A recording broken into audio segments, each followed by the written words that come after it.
Hello friends, welcome all. आज मैं आपके लिए जो वीडियो लेकर आ रहा हूँ, देखिए हिंदुस्तान यूनिलीवर एफएमसीजी का एक बहुत बड़ा प्लेयर है और इंडियन स्टॉक मार्केट में टॉप के 5 स्टॉक्स में ये स्टॉक आता है।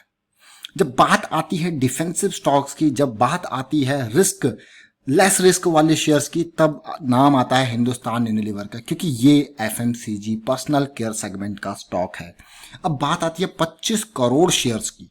देखिए, छोटे निवेशक इसको एक ऐसा मान के चलिए, फिक्स डिपॉजिट की तरह मान के चलते हैं, इसीलिए छोटे निवेशकों ने 25 करोड़ शेयर्स हिंदुस्तान यूनिलीवर में खरीद के रखे हुए हैं। अब बात आती है अगला मौका की। मौके का वीडियो देखिए, मैं जून 23 के आसपास से रेगुलर बेसिस पे अपडेट कर रहा था कि करेक्शन का रेजोल्यूशन देखने को मिल रहा है। देखिए, स्टॉक मार्केट में जब भी आप इन्वेस्ट करो तो एक चीज का जरूर ध्यान दें, जब भी कोई करेक्शन आता है, कोई डिप आता है, गिरते टाइम पे नहीं खरीदना, बस इंतजार करना है कि कब वो करेक्शन रिजॉल्व हो। उस करेक्शन के रिजोल्यूशन को अगर आपने देखा है तो आपको क्या होता है कि बहुत ही कम रिस्क रहता है और रिस्क मैनेजमेंट के, देखिए फिर भी बिना रिस्क मैनेजमेंट के आपको एंट्री नहीं करनी। सबसे पहले आपको ये पता होना चाहिए कि मेरा प्लान, मेरा एग्जिट प्लान क्या है। अगर सिचुएशन मेरे हिसाब से नहीं होती तो मैं कब एग्जिट करूंगा, और वो प्लान अगर आपने बना लिया तो कभी भी जिंदगी में आप शेयर मार्केट में पैसा नहीं गवाओगे। बस उतना ही जितना आपका रिस्क है, उसी के बेसिस पे उतना ही पैसा कमाओगे और दोबारा एंट्री के लिए आपके पास, दोबारा लड़ाई करने के लिए आपके पास हथियार होंगे। अगर पैसा है तभी शेयर मार्केट में इन्वेस्ट कर पाओगे, नहीं तो कैसे करोगे अगर आपने एक ही स्टॉक में, एक ही इन्वेस्टमेंट में सब कुछ डुबा दिया। इसीलिए मैं आपको बिल्कुल डिटेल में एक टेक्निकल एनालिसिस की सीरीज बना रखी है और यहाँ पे यही सारी चीज़ें बारीकी से बता रखी है कि कैसे आपको इन्वेस्ट करना है, कैसे आपको ट्रेड करना है। चाहे आप इंट्राडे ट्रेड कर रहे हो, लॉन्ग टर्म, शॉर्ट टर्म, किसी तरीके से भी ट्रेड कर रहे हो, रिस्क मैनेजमेंट एक द मोस्ट इंपॉर्टेंट थिंग जो कि रिटेल निवेशक हमेशा मिस करता है।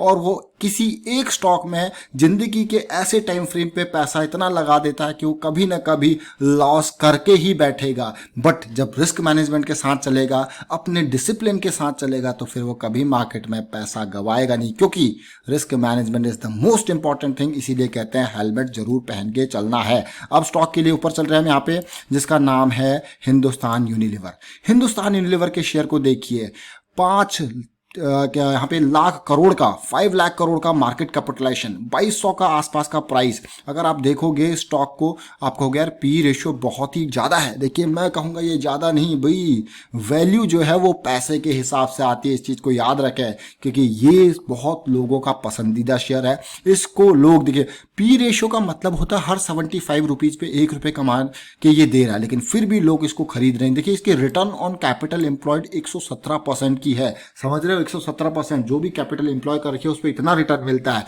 इक्विटी पे रिटर्न देखिए 85% की है। लेकिन ये पी रेशियो होता है कमाई का, आपके रिटर्न का नहीं होता। मतलब ये कितने अर्निंग पर शेयर दे रहा है वो होता है पी रेशियो, लेकिन जो आपको रिटर्न मिल रहा है वो that is a different thing. वो आपका CAGR रिटर्न का होगा। प्रॉफिट ग्रोथ 17% का है पर साल। 17%, इतना बड़ा शेयर होने के बावजूद 17% की स्पीड से बढ़ रहा है। सेल्स ग्रोथ 6% का, तो बहुत ही जबरदस्त। प्रोमोटर होल्डिंग 62% के आसपास की है। अगर आपको इसकी डिटेल देखने तो जरा देखिए, रेवेन्यू किस तरीके से ग्रो कर रहा है, प्रॉफिट किस तरीके से ग्रो कर रहा है स्टॉक का। अब आपका रिटर्न, आपको कितना रिटर्न ये देता है, ये इंपॉर्टेंट पार्ट है कि आपकी कितनी कमाई हो रही है। देखिए, इसको एक फिक्स डिपॉजिट वाला शेयर क्यों कहा जाता है। देखिए, पिछले 10 साल में कंसिस्टेंट 23-24% के हिसाब से इसने रिटर्न दिया ही दिया है, पिछले 10 साल का एवरेज। अगर मैं पिछले 5 साल का एवरेज देखूं तो 20% के आसपास है। पिछले 3 साल का एवरेज देखूं तो 26% के आसपास है, और पिछले 1 साल का एवरेज देखूं तो 28% है। मतलब बीच में डिप विप आते रहे, लेकिन ये आपको रिटर्न कंसिस्टेंट देता है। बट आप इस रिटर्न को भी और मैक्सिमाइज कर सकते हो। आप कहोगे कैसे भाई, इस रिटर्न को अगर आपको मैक्सिमाइज करना है तो आपके एंट्री और एग्जिट प्लान्ड होने चाहिए, प्रॉपरली प्लान्ड, तो आपका रिटर्न और मैक्सिमाइज हो जाएगा। आपको अगर वाह मजेदार, और उसी के लिए पूरी सीरीज बना रखी है टेक्निकल एनालिसिस की, उसको देखिए, समझिए। अभी मैं आपको इसकी और डिटेल और बारीकी से बताऊंगा। फिलहाल मैं देख के चल रहा हूं आपको स्टॉक के 25 करोड़ शेयर्स के ऊपर। देखिए, ये 25 करोड़ शेयर्स है। आपको यकीन नहीं होगा कि रिटेल निवेशक इसमें इतने ज़्यादा इन्वेस्टेड है। 25 करोड़ 50 लाख 72,000, देखिए 25 करोड़ 50 लाख 49 लाख 72,000, यानी कि 10-10.5% के आसपास की होल्डिंग है। इस नंबर को दोबारा देख लीजिए, नए नंबर है 25 करोड़ 50 लाख के आसपास का ये नंबर है, बहुत ही बढ़िया नंबर। अब आपको ये नंबर है क्या, ये नंबर अगर आप ध्यान से देखो तो ये नंबर है रिटेल निवेशकों के शेयर्स, यानी कि छोटे निवेशकों ने इतनी 25 करोड़ शेयर्स खरीद के रखे हैं। और ऐसे कितने लोग हैं, ये डाटा मार्च एंड तक का डाटा है, क्योंकि अब जो है जून एंड का डाटा अब अपडेट होगा, वो भी आपको अपडेट किया जाएगा। तो देखिए 5 लाख के आसपास रिटेल निवेशक इसमें इन्वेस्टेड है, 5 लाख के आसपास रिटेल निवेशक इसमें इन्वेस्टेड है। लेकिन इंपॉर्टेंट बात देखिए, म्यूचुअल फंड की 354 स्कीम्स के पास 6 करोड़ शेयर्स है। वो आपको गिरे, वाह 6 करोड़ शेयर्स हैं। फॉरेन पोर्टफोलियो के 1265 इन्वेस्टर्स के पास 28 करोड़ शेयर्स हैं, 12%। लेकिन रिटेल निवेशकों के पास 25 करोड़ शेयर्स हैं, ऑलमोस्ट पास ही है। 1 करोड़ के हिसाब से अगर मैं देखूँ तो 10%, 11% इनके पास 12% ही है। देखिए इंश्योरेंस कंपनीज में देखिए कितने शेयर्स है, देखिए 7 करोड़ शेयर इंश्योरेंस कंपनीज है। लेकिन यहाँ पे अगर आप देखोगे एफपीआई के बाद रिटेल निवेशकों का बहुत बड़ा मालिकाना हक यहाँ पे है। देखिए बड़े इन्वेस्टर जो कि 2 लाख से ज़्यादा लगाते हैं, ऐसे 11 लोग हैं जिनके पास 40 लाख के आसपास के शेयर्स है। ये नंबर्स आपको मैं इसीलिए दिखा रहा हूँ कि कितना भरोसा यहाँ पे रिटेल निवेशकों का जुड़ा है। और आपने देखा कि मिला जुला सबकी होल्डिंग है, लेकिन मेजर रिटेल निवेशकों की 38% की होल्डिंग में से आपने देखा भाई 12% तो एफपीआई की है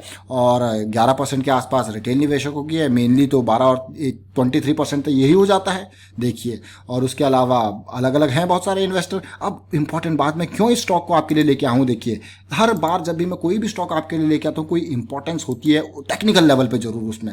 इस स्टॉक का देखिए पहले मैंने वीडियो क्रिएट किया था, हिंदुस्तान यूनिलीवर शेयर जाग गया है। जो मैं आपको बार बार एक सिंपल कॉन्सेप्ट बताता हूँ कि शेयर पानी पीने आया है, कभी भी भाग सकता है। और बहुत सारे जो हमारे व्यूअर्स हैं वो कमेंट करते हैं सर आप बता दिया कीजिए कि कब ये भाग सकता है। तो देखिए यहाँ पे आपको क्लियर कट जून 23 को अपडेट कर दिया गया कि भाई रेडी हो जाओ, शेयर जो है भागने वाला है। बस अपने हेलमेट्स तैयार रखना, अगर डाउन साइड आए तो वो आपके लिए सेफ पॉइंट होता है, क्योंकि that is the important thing. ठीक है, रिटेल निवेशक अक्सर उस चीज में मात खाता है और मैं चाहता नहीं यहाँ पे कि आप बिना अपने रिस्क मैनेजमेंट के साथ स्टॉक मार्केट में जाओ। चाहे आप 1 शेयर खरीदो, चाहे आप 10 शेयर खरीदो, चाहे आप इंट्राडे करो, शॉर्ट टर्म करो, लॉन्ग टर्म करो। अगर आप लॉन्ग टर्म पर्सपेक्टिव से सोच रहे हो तो भाई थोड़ा सा डीप लगा लो stop loss, but risk management आपका इंपॉर्टेंट पार्ट है।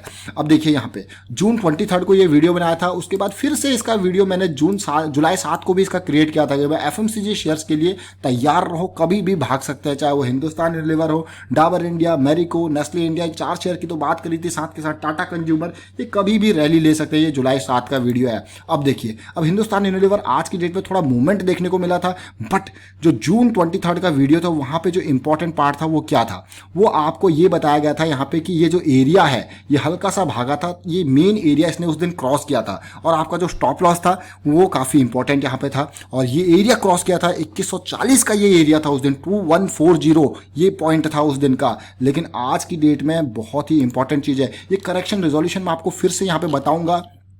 Correction resolution is the most important thing जो आपके रिटर्न पे 4 चांद लगा देगा। खाली इन्वेस्ट करके छोड़ दिया that is a different thing, but अपने रिटर्न को डबल ट्रिपल कैसे कर सकते हो वो आता है करेक्शन रिजोल्यूशन।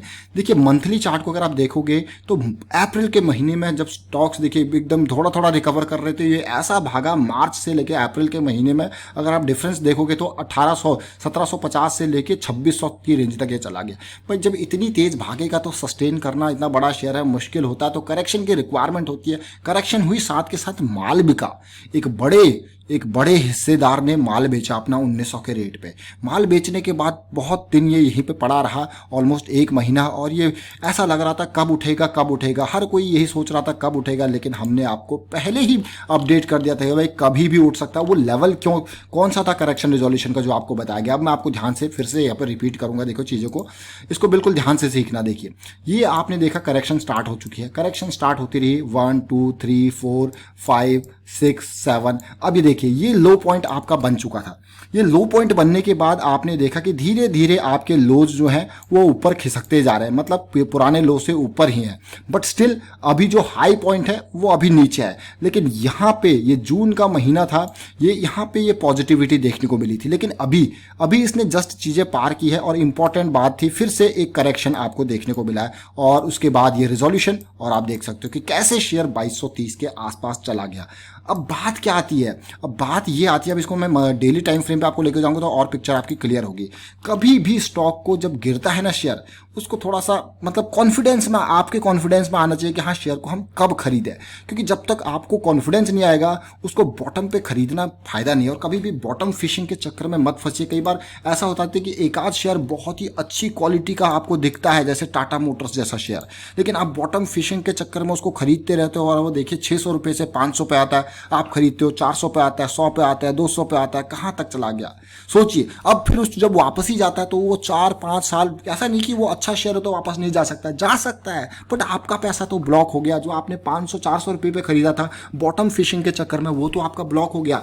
इसीलिए मेरा अपना मानना है, देखिए आपका अलग हो सकता है, लेकिन मेरा अपना मानना है कि करेक्शन रिजोल्यूशन का इंतजार करना चाहिए। देखिए ये बॉटम पॉइंट था, उसके बाद इसने हाई बनाया, फिर से देखिए करेक्शन आया, और मैं यहीं पे सोच रहा था कि ये एरिया जो है पार करना इंपॉर्टेंट है, लेकिन ये एरिया पार किया गया कई बार देखिए अपर शेडोज के साथ, बल्कि एक दिन की क्लोजिंग भी ऐसा नहीं थी कि इससे ऊपर एक प्रॉमिसिंग क्लोजिंग हो, लेकिन धीरे धीरे करेक्शन आया, फिर ये जो रिजोल्यूशन आया, और इस टाइम फ्रेम पे आपको वीडियो बना के बता दिया गया था कि भाई ये शेयर जाग चुका है, क्योंकि जो ये एरिया था ये पार हाई जो है वो पार हुआ ही नहीं था, वो हुआ। और 23 का आप यहाँ पे वीडियो देख सकते हो, इसको मैं डिस्क्रिप्शन में उसका लिंक दे दूंगा, आप उसको जरूर देखना। क्यों? क्योंकि वो आपके लिए लर्निंग के लिए इंपॉर्टेंट है कि करेक्शन रिजोल्यूशन को कैसे देखना है।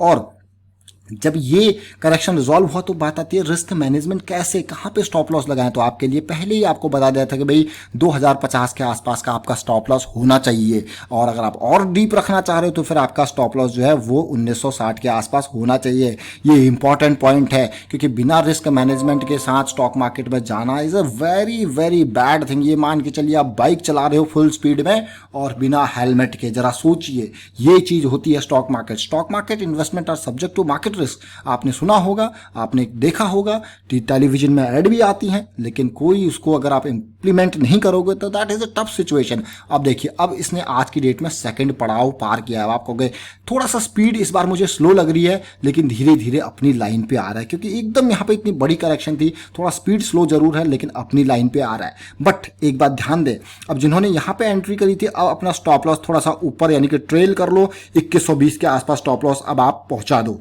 क्योंकि भाई अब नीचे आएगा तो भाई यही तो इंपॉर्टेंट चीज है, आप स्टॉप लॉस को ऊपर पहुंचाते रहो, क्योंकि ये इंपॉर्टेंट पार्ट है। और डेली पे इसने बुलिश क्रॉस ऑलरेडी बना दिया है, स्टॉप लॉस ट्रेल करने का टाइम आ गया और अगली लेग पे ये पहुंच चुका है, आज की डेट में दिख रहा है। तो ये हिंदुस्तान यूनिलीवर का शेयर अपडेट है। अब मार्केट को हमेशा डायनेमिक वे में समझो, मतलब कि मार्केट में कुछ भी हो सकता है। अगर आपका डाउन आता है तो आपके पास रिस्क मैनेजमेंट होना चाहिए। इसीलिए हमेशा मार्केट को अगर इस नजरिए से देखोगे कि ऊपर जा रहा है तो नीचे भी कभी भी आ सकता है, तो आप अपने पैसे को बचा के चलोगे और पैसा अच्छा खासा मुनाफा कमा पाओगे। वाइंड अप करता हूं वीडियो को, उम्मीद करता हूं आपको वीडियो अच्छा लगा होगा। अच्छा लगा तो शेयर कीजिए, लाइक कीजिए, चैनल सब्सक्राइब नहीं करते जल्दी से सब्सक्राइब कर ले, बेल आइकन को प्रेस कर ले जिससे आपको नोटिफिकेशन आती रहेगी। और चैनल को यहाँ पे ज्वाइन कीजिए मेंबरशिप, जो टेक्निकल एनालिसिस की सीरीज है, और साथ के साथ टेलीग्राम का चैनल भी आपके लिए रेडी है, बस आपको ज्वाइन करना है, डिस्क्रिप्शन में लिंक दिया हुआ है। Thank you for watching the video.